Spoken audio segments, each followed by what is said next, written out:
Tiniyak ng liderato ng Kamara na sa ilalim ng 2025 national budget, magkakaroon na ng dagdag allowance sa mga sundalo. Bukod dyan sa kanilang Quad Committee hearings, pinahaharap na rin si dating Bamban-Tarlac Mayor Alice Guo. Yan ang ulat ni Bella Lesboras. Sa kanyang pagharap sa mga tropa ng AFP Southern Luzon Command sa Lucena City sa Quezon, nangako si House Speaker Martin Romualdez ng iba yung suporta ng Kamara para sa mga sundalo. Ayon kay Romualdez, sa ilalim ng 2025 national budget, sisiguraduhin niyang madodoble na ang daily subsistence allowance para sa sandatahang lakas. Mula sa 150 pesos, gagawin na anya nila itong 350 pesos kada araw. Abutin na ang House 15 billion ang kailangan para maibigay ang allowance na ito para sa lahat ng ating sundalo at miyembro ng ating armed forces.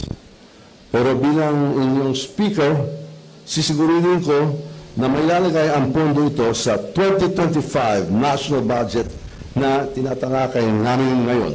Patuloy rin daw susuportahan ng Kamara ang AFP Modernization Program at iba pang inisyatibo ng sandatahang lakas. Ito ay bilang pagkilala na rin ng mga kongresista sa hindi matatawarang serbisyo ng ating mga tropa.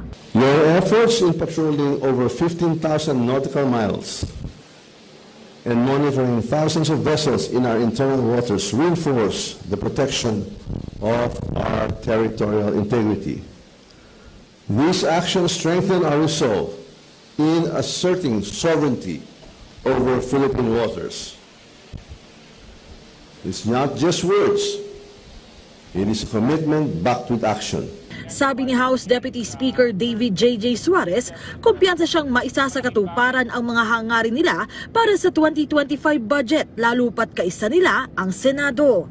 Ngayong Setyembre, inaasang maipapasa na ang budget proposal sa Kamara. Wala naman po tayo nakikitang dahilan para ma-delay po tayo sa approval po ng 2025 budget sa House. So hopefully we can be done by September 25. Matatapos po natin yung age gap. So ito na po yung House version ng 2025 General Appropriations Act.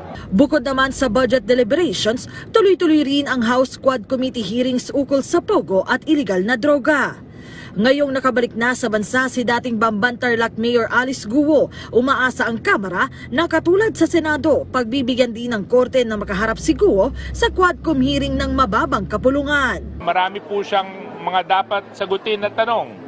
Dahil sa usapin ng pogo, isa po siya sa mga lumilitaw na primary resource persons that can further shed light into how the pogo operations operated not only in Bamban-Tarlac but all over the country.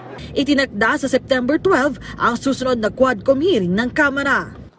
Pagtitiyak ng mga kongresista, patuloy nilang tututukan ang iba't ibang mahalagang isyung panlipunan. Mula rito sa Lucena City sa Quezon, Mela Lesboras para sa Pambansang TV sa Bagong Pilipinas.